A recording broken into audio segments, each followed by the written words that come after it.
Good morning Venkat. Good morning. Good morning ladders. Good morning. నా పేరు పద్మావతి, మాది చేమకుర్తి. ఈ వెస్టేజ్లోకి రావడానికి అయితే ఫస్ట్ ఒకే ఒక కారణం, నాకు ఇందులో డబ్బులు అని తెలియదు, ఎవరు చెప్పలేదు.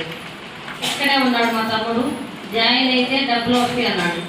మరి ఎవరికి వస్తాయి అంటే ఎవరో ఒకరికి నేను జాయిన్ అయ్యాను కదా నువ్వు కొను అన్నాడు. ఆ ఒక్కరోజు ఆ ఒక్క మాట నా కోసం కొనలేదు, నేను మా తమ్ముడు కోసమే కొన్నాను. కొనిన ఒక 4 నెలల వరకు అయితే ఇందులో డబ్బులు నేను ప్లాన్ తెలియదు. ఇద్దరు ఒకేసారి జాయిన్ అయ్యాము. ఇద్దరికే తెలియదు, ఏదో కొంటున్నాం కొనిపిస్తున్నాం, ఇంతవరకే తెలుసుకున్నాం. మేము ఇంతవరకు తెలుసుకొని కొన్ని మీటింగులు దగ్గరికి వచ్చుకొని నన్ను ఎట్టేసి సుభాష్ మీటింగు ఒంగోలు జరుగుతుంది. వద్దామని వస్తే ఇంకో తమ్ముడు ఉన్నాడు, నువ్వు ఆ మీటింగ్కి వస్తే మెంట్లో వచ్చింది రాబాకు.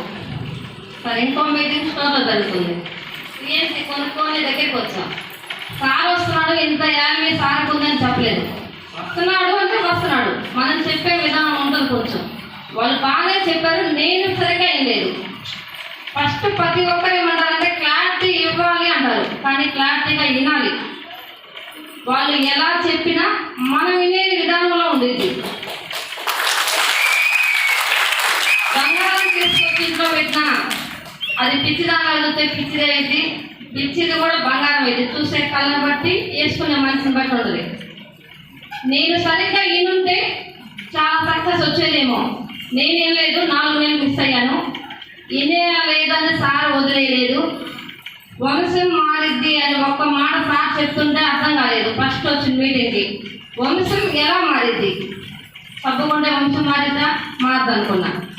హోటల్ ఫీల్డ్లో నెలకు ₹1,00,000 వస్తాయి నాకైతే. నా కొడుకు ఒకరోజు బాగా చదువుతున్నాడు, చదువుతున్నాడు. అతని దగ్గర ఫుల్ మీల్స్ ఎంత అంటే ₹80 చెప్పాను. అతని దగ్గర ₹60 మాత్రమే ఉన్నాయి. ప్లేట్ చాలమ్మా అన్నాడు. ఎందుకని? అతని దగ్గర ఉంది ₹60, తినేది ప్లేటే. అతను వచ్చి క్లీన్ చేయమని అడిగాడు టేబుల్. ₹80 భోజనం తినడానికి కూడా అతని దగ్గర లేవు. నా కొడుకుని క్లీన్ చేయమన్నాడు. ఎంత బాధేసిందంటే అది చెప్పుకోలేము, ఎవరు తీరలేరు కూడా బాధ. ఈ లైఫ్ నా కొడుకు ఇవ్వచ్చా ఇవ్వకూడదు, కానీ నేను ఇంకేమన్నా చేయగలనంటే ఏమీ చేయలేదు. ఎందుకంటే అంత చదువు నాకు లేదు, అంత డబ్బు నా దగ్గర లేదు. ఏదో పొద్దున కూడా వండుకున్నాం, సాయంత్రానికి మళ్ళీ అమ్ముకుంటే మళ్ళీ రేపు పొద్దున తెచ్చుకొని వండుకుందాము అన్న వేలోనే ఫోటోలు పెట్టుకున్నాను. ఎన్ని రాత్రుల్లో ఏడుస్తానే గడిపాను. ఎందుకంటే ఈ లైఫ్ నా కొడుకు ఇవ్వాలా ఇవ్వకూడదా, ఇవ్వకూడదంటే ఇంకేముంది అని.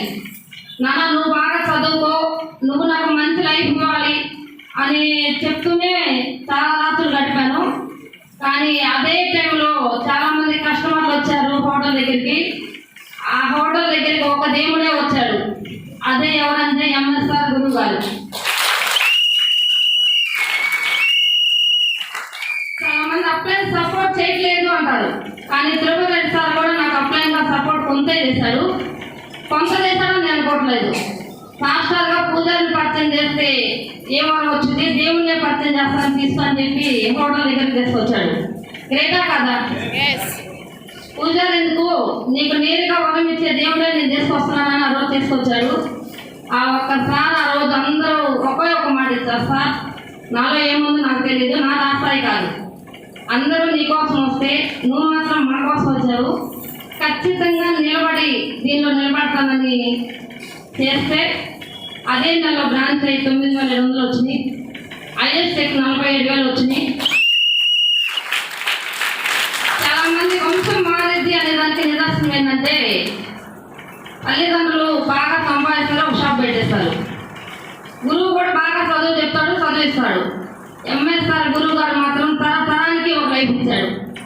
అది నాకు, నా కొడుకు, వాళ్ళ కొడుకు, వాళ్ళ కొడుకు 4 తరాలు మనం సెటిల్ అయితే 5వ తరం సెటిల్ అవుతా లేదా?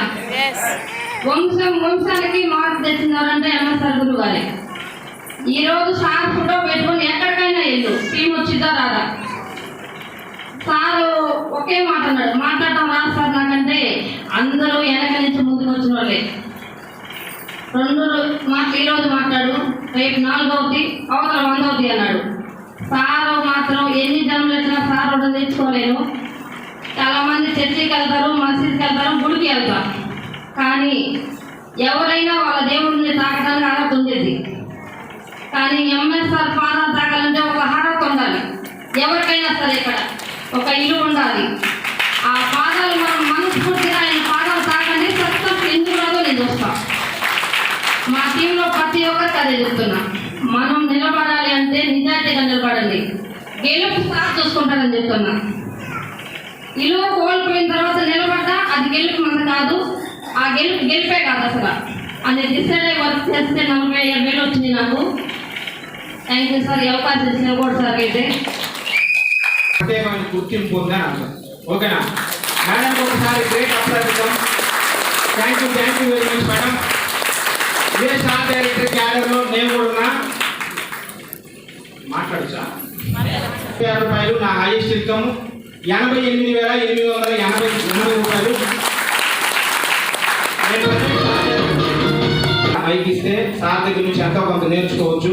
అందుకని నేను ఇందాక ఒక ఆయుధం ఉందని చెప్పా. ఆయుధం ఏందో చెప్పి ఒకే 1 మినిట్లో ముగిచ్చేస్తా. ఆ ఆయుధం తెలుసుకుందామా? ఎంతమంది వినడానికి రెడీగా ఉన్నారు? ఎంతమంది తెలుసుకోవడానికి రెడీగా ఉన్నారు? Okay sir, okay, thank you very much. మీరు మీ సొంతంగా బిజినెస్ చేయాలంటే మీ దగ్గర డబ్బులు ఉండాలా, టైం ఉండాలా, లేకపోతే మీ దగ్గర ఎంతో కొంత ఎక్స్పీరియన్స్ ఉండాలి.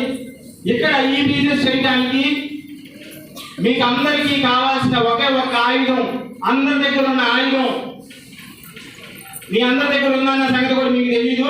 అది ఏంటి అని అంటే network. This is network business. మీ దగ్గర అందరి దగ్గర నెట్వర్క్ ఉంది, ఆ సంగతి మీకు కూడా తెలీదు. నేను జస్ట్ 1 మినిట్లో ఆ నెట్వర్క్ ఎలా ఉందనేది మీకు ఎక్స్ప్లెయిన్ చేసి ఒక గ్రేట్ లీడర్ని ఇన్వైట్ చేస్తా. ఆ నెట్వర్క్ ఏంటి అని అంటే ప్రతి ఒక్క వ్యక్తికి నెట్వర్క్ ఉంటుంది. ఈ నెట్వర్క్ ఉందన్న సంగతి చాలా మందికి తెలీదు. ఒక టీ కొట్టు అతనికి నెట్వర్క్ ఉండిద్ది. ఏంటి అని అంటే టీ కొట్టు ఉంది. ఈ టీ కొట్టుకి డైలీ టీ తాగడానికి డైలీ కస్టమర్స్ చాలా మంది ఉంటారు. ఒక 50 మంది, 60 మంది, 70 మంది. వీళ్ళందరూ ఆ టీ కొట్టు అతనికి నెట్వర్క్. ఒక హాస్పిటల్లో డాక్టర్ ఉంటాడు. ఈ డాక్టర్కి కంపల్సరీ ఆ డాక్టర్ దగ్గరికే వీళ్ళు చూపించుకునే పేషెంట్స్ ఉంటారు. ఈ పేషెంట్స్ అందరూ ఆ డాక్టర్ నెట్వర్క్. ఒక బేల్దారి మేస్త్రి ఉంటాడు. ఈ మేస్త్రి చేత ఇల్లు కట్టించుకోవాలి, ఇతని చేత ఇల్లు కడితే బాగా ఉంటది అని కొంతమంది కాంట్రాక్టర్స్ ఉంటారు. ఈ కాంట్రాక్టర్లు మొత్తం ఆ బేల్దారి వర్క్ మేస్త్రి నెట్వర్క్. చిన్న స్థాయి నుంచి పెద్ద స్థాయి దాకా ప్రతి ఒక్క వ్యక్తికి నెట్వర్క్ ఉంటుంది. ఈ నెట్వర్క్ ఎవరైతే ఈ ప్లాట్ఫామ్ లో ఉపయోగించుకుంటారో వాళ్ళు కింగ్ అవుతారు. ఆ నెట్వర్క్ మన దగ్గర అందరి దగ్గర ఉంది. ఆ నెట్వర్క్ మనందరి దగ్గర ఉంది అన్న సంగతి చాలా మందికి తెలియదు. ప్రతి ఒక్క వ్యక్తికి నెట్వర్క్ ఉంటుంది. ఒక్క ఉద్యోగం చేసే వాళ్ళ దగ్గర కూడా నెట్వర్క్ ఉంటుంది. కాకపోతే ఆ జాబ్ ఉన్న టెన్షన్ లో ఈ నెట్వర్క్ ఉందన్న సంగతి తెలియక మర్చిపోతారు. నెట్వర్క్ లో ఒక చిన్న మ్యాజిక్ ఉంది. ఆ మ్యాజిక్ ఏంటో చెప్పి నేను ముగిస్తా జస్ట్ 1 మినిట్లో. అందరి దగ్గర జియో సిమ్లు ఉన్నాయా? జియో సిమ్లు ఉన్న వాళ్ళందరూ ఒకసారి చేయకండి. అందరి దగ్గర జియో సిమ్లు ఉన్నాయి, ఓకేనా? ఈ జియో సిమ్లు స్టార్ట్ చేసినప్పుడు, స్టార్టింగ్ జియో సిమ్ స్టార్ట్ అయినప్పుడు జియో సిమ్లు ఫ్రీ అన్నాడు. అనగానే ఒక్కరు కూడా అలా అందరి దగ్గర 2-3 సిమ్లు ఉన్నాయి. నాకెందుకు వాడి సిమ్ పెడితే ఏంటి, నేను తీసుకోను అన్నాడు. ఎటైతే తీసుకోరని చెప్పి 1 సంవత్సరం డేటా ఫ్రీ, 1 సంవత్సరం కాల్స్ ఫ్రీ అన్నాడు. అనగానే ధన్యం ఉన్న చొక్కా పిక్కొని పరుగుని వెళ్ళి ఆధార్ కార్డు ఇచ్చి 2 సిమ్లు తెచ్చుకున్నాం అందరం. నేను కూడా తెచ్చుకున్నా 2. ఇప్పుడు ఒకటి వాడుతున్నా, ఒకటేమో మా ఉదయం గారి దగ్గర ఉంది. ఈ 2 సిమ్లు నా పేరు మీద ఉన్నాయి. సంవత్సరం పాటు డేటా ఫ్రీ కదా, యూట్యూబ్లు, షార్ట్లు, వీడియోలు, అసలు సిమ్ముని అంతరాము ఊడు వాడు ఉన్నాడు.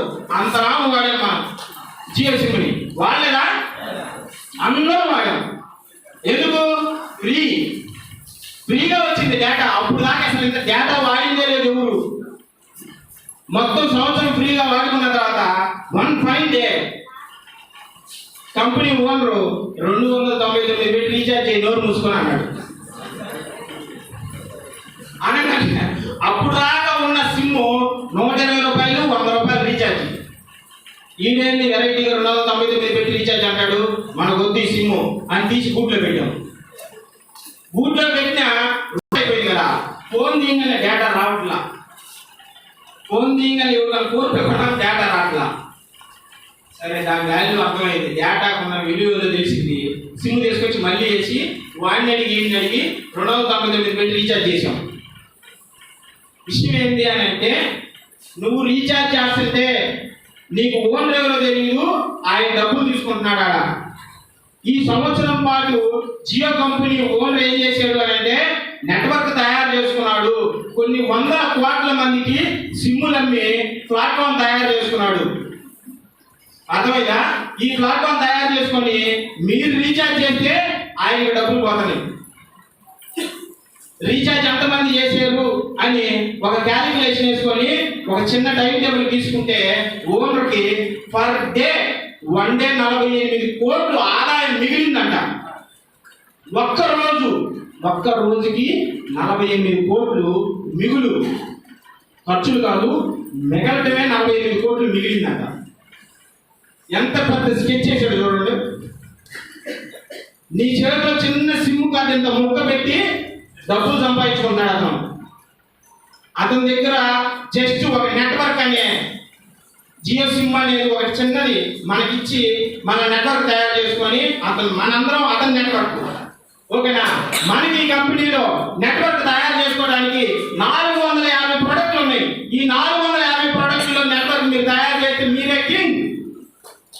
హోమ్ ప్రొడక్ట్స్ ఉన్నాయి, ఇంట్లో కావాల్సిన హోమ్ ప్రొడక్ట్స్ ఉన్నాయి, హెల్త్ కావాల్సిన హెల్త్ ప్రొడక్ట్స్ ఉన్నాయి, అగ్రి పొలానికి సంబంధించిన సేంద్రియ ఎరువులు ఉన్నాయి, బండికి సంబంధించిన ఇంజిన్ ఆయిల్స్ ఉన్నాయి, బ్యూటీ పార్లర్కి సంబంధించిన బ్యూటీషియన్కి సంబంధించిన ప్రొడక్ట్స్ ఉన్నాయి, ఇంట్లో వాడుకోవడానికి వాటర్ ప్యూరిఫైర్స్ ఉన్నాయి, మంచి ఆరోగ్యవంతమైన ఎయిర్ తీసుకోవడానికి ఎయిర్ ప్యూరిఫైర్స్ కూడా ఉన్నాయి. మొత్తం 450 ప్రొడక్ట్స్ ఉన్నాయి. ఎవరైతే ఈ ప్రొడక్ట్స్ వాడుకుంటా ఉంటారో వాళ్ళందరి దగ్గర మీరు నెట్వర్క్ తయారు చేసుకోవచ్చు. దీన్నే నెట్వర్క్ బిజినెస్ అంటారు. మీరు చేయాల్సిన పని నెట్వర్క్ తయారు చేయడం. మీ దగ్గర నెట్వర్క్ ఉంది అని ఎందుకంటే అంటే మీ మొబైల్లోనే నెట్వర్క్ ఉంది కాబట్టి చెక్ చేసుకో. Okay, thank you very much. ఈ అవకాశం ఇచ్చినందుకు మనం ఇప్పుడు ఒక గ్రేట్ లీడర్ ఇన్వైట్ చేస్తున్నాం.